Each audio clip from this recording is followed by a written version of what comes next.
Guys, আলু কাটছি এখন। এই দেখো, মাংস রান্না হবে আলু দিয়ে। আলুগুলোকে ভালো করে কেটে নিচ্ছি সুন্দর করে।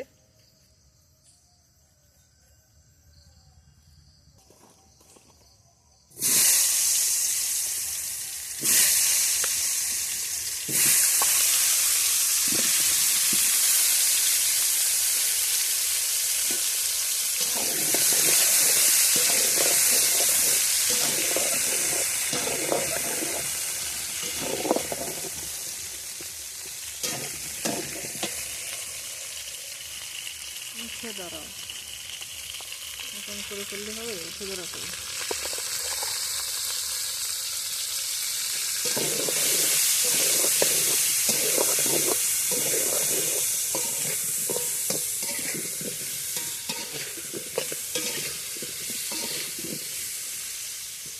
আলুটা করে সুন্দর করে লাল লাল করে ভেজে নিতে হবে। এইদিকে আমার বানানো রেসিপি, তোমরা আমার সঙ্গে থাকো, দেখতে থাকো আমি কীভাবে কী করি। ভালো লাগলে অবশ্যই সাবস্ক্রাইব করো, লাইক করো, শেয়ার করো।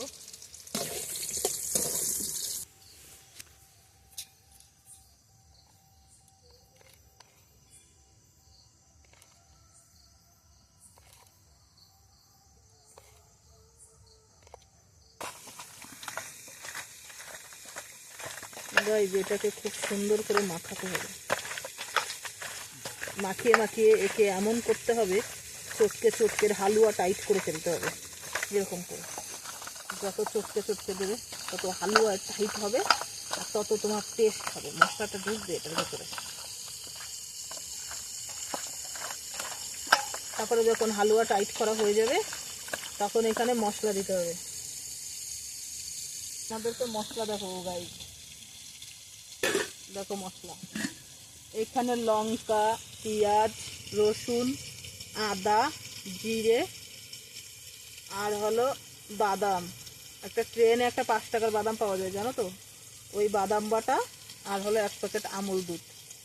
এটাকে একসঙ্গে মিক্সিতে বেটে নিয়েছি আমি। জিরে টিরে সব কিছু আছে। এটাকে দিয়ে এবার আমি মাখিয়ে নেব সুন্দর করে। সুন্দর করে মাখিয়ে হালুয়াকে টাইট করে ফেলতে হবে।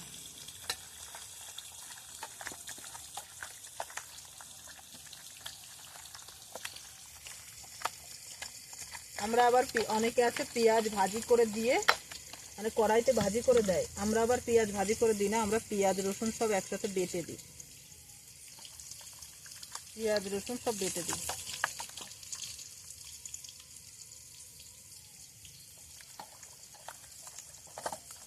তোমাদের পরের ভিডিওতে দেখাবো মশলাগুলো।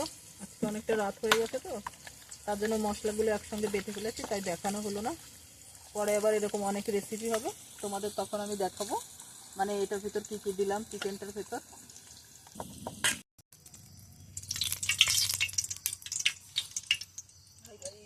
মাংসটাকে দেওয়া হবে ওটাই।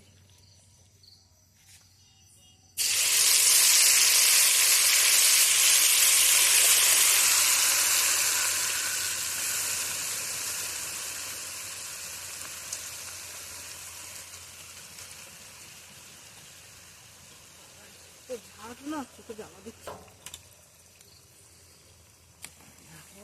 বাঁচলাম।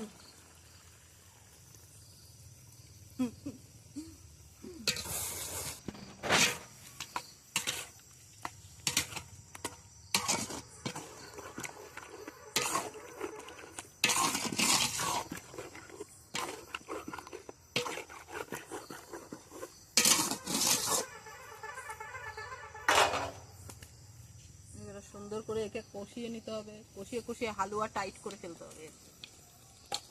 যদি সুন্দর করে এটাকে না কষানো হয়, তাহলে সেই স্বাদটা আসবে না, সেই টেস্টটাই হবে না। গাইস, মাংস রান্না করলে একটু কষাতে হবে সুন্দর করে, মানে কষিয়ে কষিয়ে হালুয়া টাইট করে দিতে হবে। কিন্তু এত টাইট করা যাবে না যে মাংসটা পুড়ে গিয়ে একদম ওরকম করা যাবে।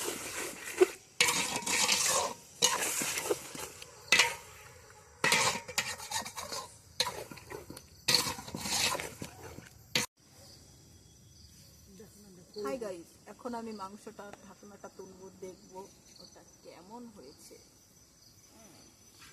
দেখো সুন্দর তেল খাচ্ছে। আর হয়েছে কত সুন্দর দেখতে যায়।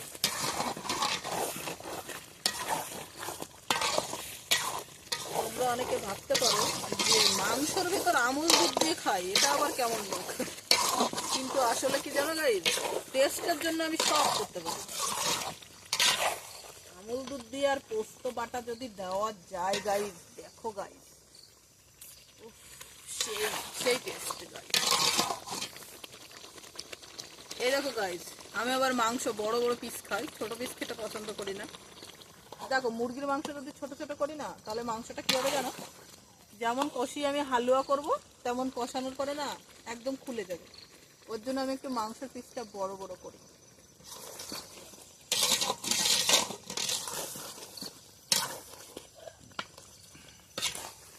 গাইস এটাকে এখন সুন্দর করে আমি কষাতে দিচ্ছি আবার। তারপরে আমি আলুটাকে দেব, তারপরে আমি জল দেব,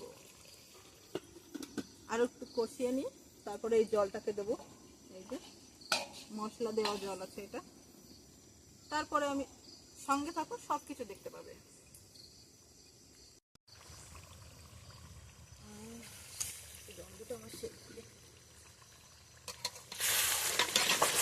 তাহলে তো আর কি, আমার দারুণ। বন্ধুরা ভাবতে পারে মাংসটা পিস কি দিয়েছে।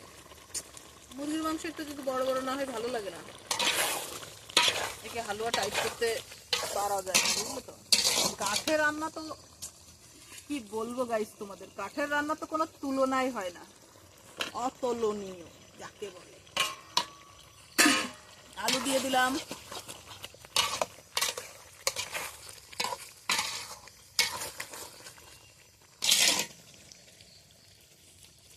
গাইস লুকু এসে, লুকু লুকু বাবু, বাবু শো না, আসো। লুকু বাবু আমার ছেলে, আসো এখানে।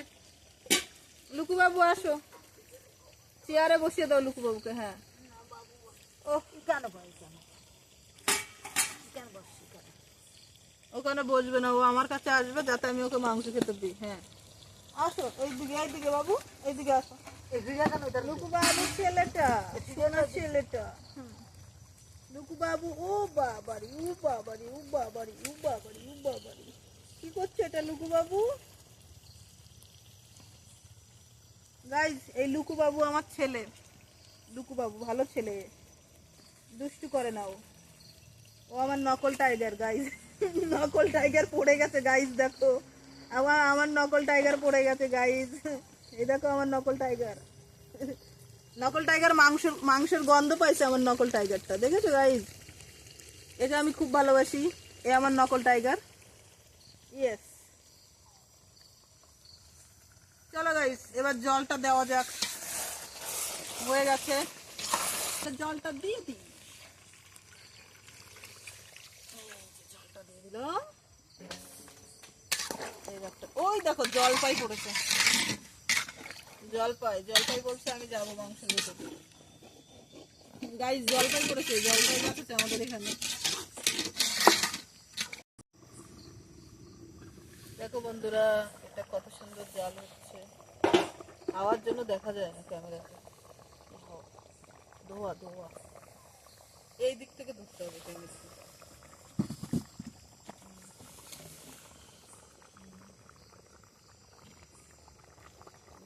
এরকম জাল না হলে মজা হয় না খেতে। আমাদের এখানে খুব ঠান্ডা পড়েছে, আর ঠান্ডার ভিতরে দেখো আমরা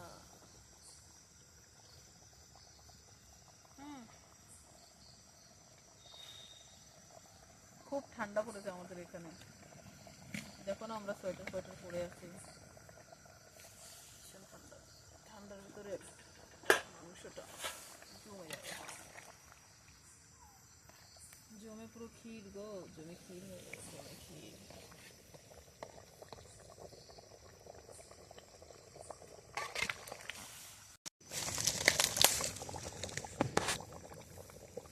কত সুন্দর কাঠে রান্না হয়।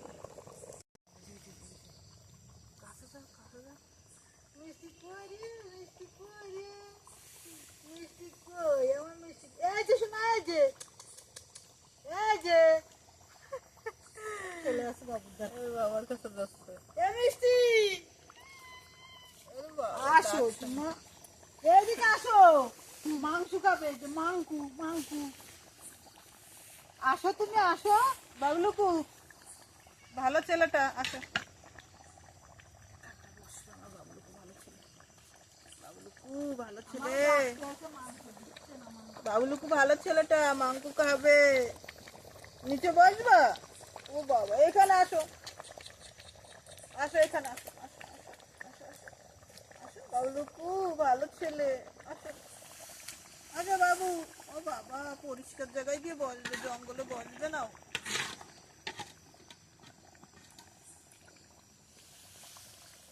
দেখো গাছটাকে কি করতেছে, দেখো গাছটাকে কি আচরণ আচরছে, প্রতিশোধ নিচ্ছে আগের জন্য। তারপরে নখ ধার করে। এদিকে আসো বাবলুকু, আসো, এখানে বসতে দেবো না, আসো আসো, বসতে দেবো, আসো। হ্যাঁ বসতে দেবো, বসো বসো, বাবলুকু বসবে এখানে, বসো বসো, বসবে না, নিচেই বসবা, ঠিক আছে বসো তাহলে, তুমি নিচেই বসবা। ও খিদে পাইছে ওর, ও মা ওকে ভাত দাও, ওর খিদে পাইছে মা, বাবলুকুটার খিদে পাইছে, খুব খিদে পাইছে, দেখি। ওরে বাবা, আমার বাবলুকুটা খুব খিদে পায়, ভীষণ খিদে পায়, ওরে বাবা রে, বাবলুকু খুব খিদে পায়, দেখি মুখটা দেখ।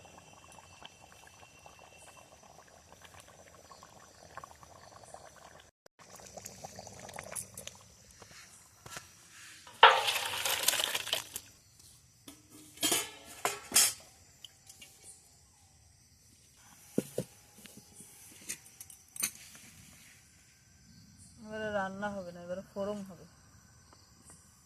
তেলে দেবো, তেলে দেবো। দেখো গাইজ, আমরা আবার জিরে দিই রান্নার পরে, আবার জিরের গুঁড়ো দিই আমরা বেটে বেটে।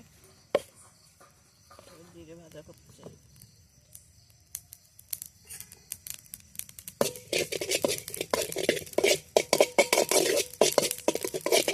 হয়ে গেল, এবারে দেবো তেল।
যে বাটা হয়ে গেছে, এবার এটাকে বাঁ হাত থেকে দিতে হবে।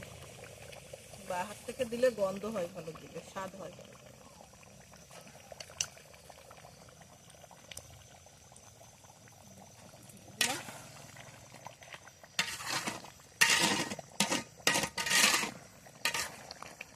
চলো, এবারে ফাইনালি হয়ে গেল মাংসটা, চিকেনটা। যে জিরের গুঁড়োটা ছিল, জিরের গুঁড়োটা দিয়ে দেবো। জিরের গুঁড়োটা দেওয়ার পরে সুন্দর করে এরকম করে একটা দেবো, দিয়ে তারপরে এই যে ঢাকা দেবো, গায়ে দেবে, ঢাকা দিয়ে দেবো।